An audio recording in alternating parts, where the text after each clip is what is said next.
নমস্কার দর্শক বন্ধুরা, কুক উইথ মৌসুমীর রান্নাঘরে আপনাদের স্বাগত জানাই।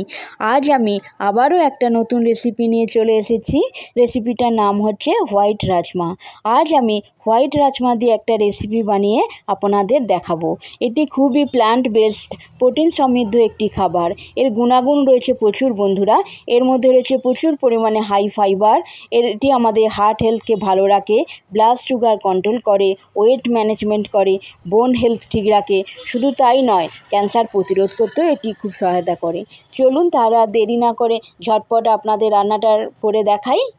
এখানে আমি 2 কাপের মতো হোয়াইট বিনস নিয়েছি। আপনারা চাইলে লাল রঙের যে বিনসটা পাওয়া যায় ওটা দিয়েও রান্নাটা করতে পারেন। 2 কাপের মতো আমি বিনস নিয়ে এটাকে ভালো করে ধুয়ে 4 থেকে 5 ঘন্টা ভিজিয়ে রেখে দিয়েছিলাম। তারপর এবারে আমি এটাকে প্রেসার কুকারে 4 থেকে 5টা সিটি দিয়ে নেব। এটাকে আমি পুরোপুরি সেদ্ধ করব না, 80% মতো কুক করে নেব। এই জন্য 4 থেকে 5টা আমি সিটি এখানে দেব।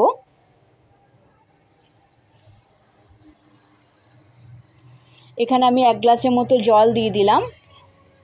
জলটা ওই 1 গ্লাসের মতোই দিতে হবে, যাতে ওই একটা আঙুল জলের মধ্যে ডুবে যায়, ওরকমভাবে মেপে জলটা দিতে হবে। এবার আমি এর মধ্যে 1 চামচ নুন দিয়ে দিলাম। নুনটা দিলে নুনটা এই রাজমার মধ্যে ভালোভাবে মিশে যাবে, রাজমার টেস্টটাও খেতে খুব ভালো লাগবে। আর দিয়ে দিলাম 1 চামচের মতো হলুদ।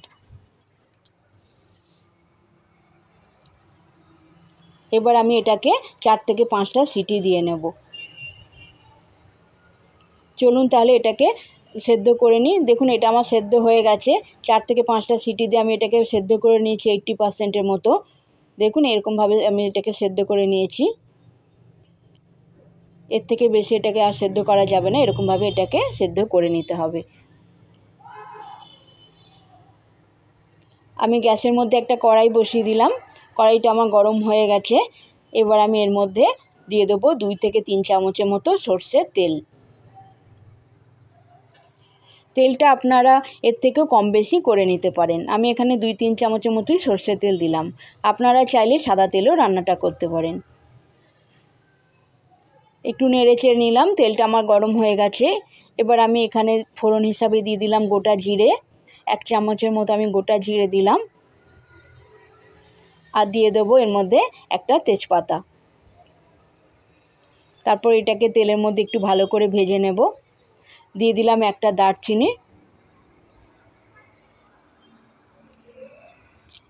ভালো করে এটাকে ভেজে নেব। ভালো করে ভাজা হয়ে গেলে আমি এর মধ্যে দিয়ে দেব 2টো কেটে রাখা পেঁয়াজের টুকরো। আমি 2টো এখানে পেঁয়াজ নিয়েছি, সেটাকে টুকরো টুকরো করে এইভাবে কেটে নিয়েছি, সেগুলো এখানে দিয়ে দিলাম। এবার এটাকে একটু হালকা করে ভেজে নেব। খুব বেশি ভাজবো না, হালকা করে একটু ভেজে নেব।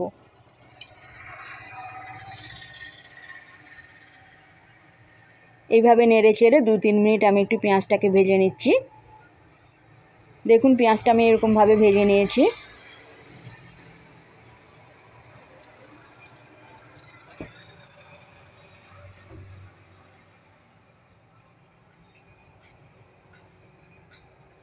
এবার আমি এর মধ্যে দিয়ে দিলাম 2 থেকে 3 চামচের মতো টমেটো পেস্ট। আমি এখানে 2টো মিডিয়াম সাইজের টমেটো নিয়ে সেটাকে মিক্সিতে পেস্ট করে নিয়েছি।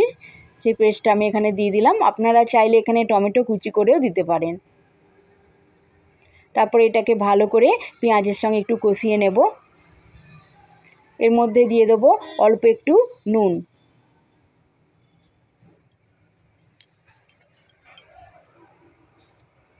আর দিয়ে দিলাম 3টে চেরা কাঁচা লঙ্কা। তারপর এটাকে ভালো করে তেলের সঙ্গে পেঁয়াজের সঙ্গে এটাকে একটু টমেটোটাকে কষিয়ে নিচ্ছি, যাতে টমেটোর কাঁচা গন্ধটা চলে যায়।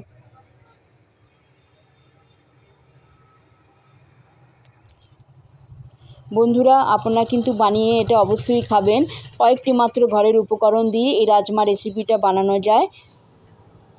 এটা গরম গরম ভাত, রুটি, পরোটা সবার সঙ্গে খেতেই ভালো লাগে। আমি এখানে দিয়ে দিলাম 1 চামচের মতো আদা রসুন বাটা। এবার দিয়ে দেবো কিছু গুঁড়ো মশলা। দিয়ে দিলাম 1 চামচের মতো কাশ্মীরি লঙ্কা গুঁড়ো। এটা খুব একটা ঝাল হবে না, কিন্তু কালারটা খুব সুন্দর হবে। দিয়ে দিলাম 1 চামচের মতো ধনে গুঁড়ো। 1 চামচের মতো জিরে গুঁড়ো। এবার এই মশলাগুলো ভালো করে তেলের সঙ্গে একটুখানি কষিয়ে নেব। গ্যাসের ফ্লেমটা এই সময় একটু মিডিয়াম রাখবো, খুব বেশি হাই করব না, তাহলে মশলাগুলো তলায় ধরে যেতে পারে। আর দিয়ে দিলাম 1 চামচের মতো হলুদ। ভালো করে এবার 2-3 মিনিট ধরে নেড়ে চেড়ে মশলাটা কষিয়ে নিচ্ছি।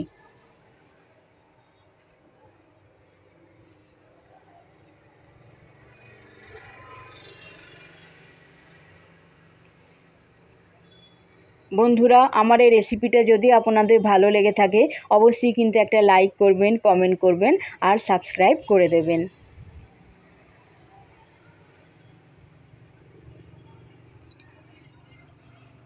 দেখুন মশলাটা আমার ভালোভাবে ভাজা হয়ে গেছে। তেলটা বন্ধুরা আমি খুব কম তেলই রান্না করছি, আপনারা চাইলে কিন্তু তেলের পরিমাণটা আরেকটু বাড়িয়েও দিতে পারেন।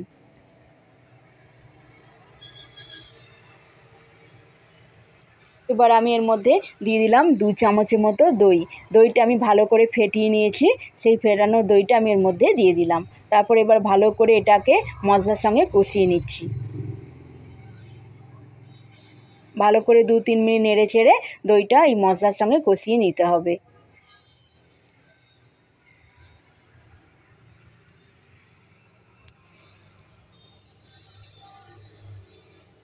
এইভাবে ভালো করে নেড়ে চেড়ে আমি দইটাকে মশলার সঙ্গে কষিয়ে নিলাম।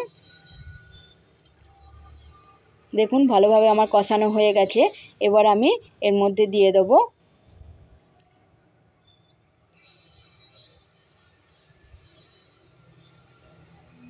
ভালো করে কষিয়ে নেওয়া হয়ে গেছে।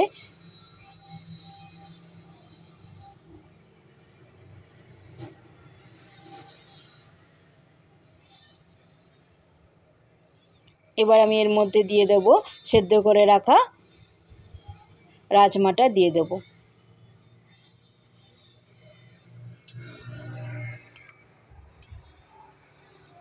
সেদ্ধ করে রাখা রাজমাটা দিয়ে দেওয়ার পর ভালো করে খুন্তি করে আমি এটাকে একটু নেড়ে চেড়ে নেব, যাতে সমস্ত মশলাগুলো রাজমার মধ্যে ভালোভাবে মিশে যায়।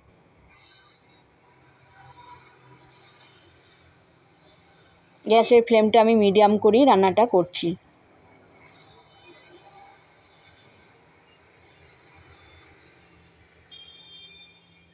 এইভাবে 2-3 মিনিট ধরে একটু নেড়ে চেড়ে নিতে হবে।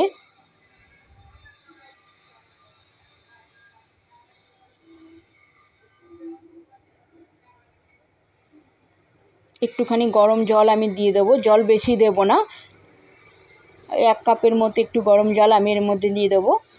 দিয়ে তারপর এটাকে একটু ঢাকা দিয়ে 2-3 মিনিট ধরে রান্না করব। আমার 80% মতো কুক হয়ে গেছে, আর 3-4 মিনিট ধরে এটাকে কুক করলে আমার এটা ভালোভাবে সেদ্ধ হয়ে যাবে। একটু নুন দিয়ে দিলাম, নুনটা এর থেকে বেশি দেব না, 1 চামচের মতো নুন দিলাম, কারণ সেদ্ধ করার সময় আমি নুন দিয়েছিলাম, সেই জন্য বেশি নুন দেব না।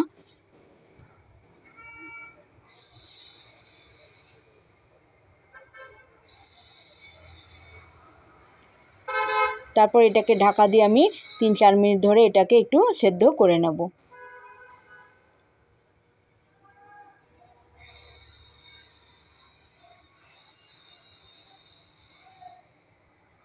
তিন চার মিনিট হয়ে গেছে বন্ধুরা, দেখুন আমার রাজমাটা ভালোভাবে সেদ্ধ হয়ে গেছে।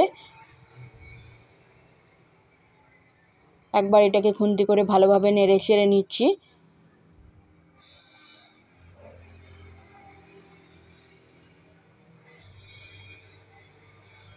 ঘরে থাকা মাত্র কয়েকটি উপকরণ দিয়ে আমি রান্নাটা সেরে নিলাম। দেখলেন তো, বেশি উপকরণও আমার দরকার পড়লো না। আপনারাও কিন্তু এইভাবে বানিয়ে অবশ্যই বন্ধুরা খাবেন। আমি একটু দিয়ে দিলাম ওপর থেকে একটু গরম মশলা দিয়ে দিলাম, আর দিয়ে দিলাম অল্প একটু চিনি। চিনিটা আপনারা চাইলে স্কিপও করতে পারেন।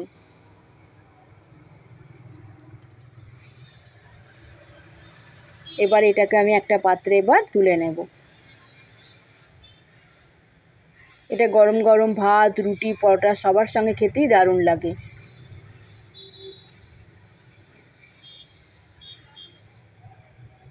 গ্রেভিটা চাইলে বন্ধুরা আপনারা একটু পাতলাও করতে পারেন, আমি গ্রেভিটা এরকমই রেখেছি।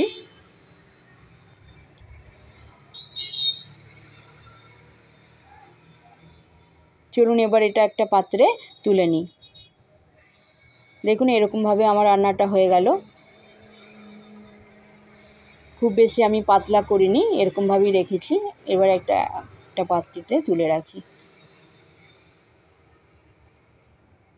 বন্ধুরা, যদি আমার রেসিপিটা আপনাদের পছন্দ হয় অবশ্যই কিন্তু একটা লাইক করে দেবেন, কমেন্ট করে দেবেন আর সাবস্ক্রাইব করে দেবেন। আবার কোনো নতুন রেসিপি নিয়ে উপস্থিত হব। ততদিনে সবাই খুব ভালো থাকবেন, সুস্থ থাকবেন। সবাইকে অনেক ধন্যবাদ।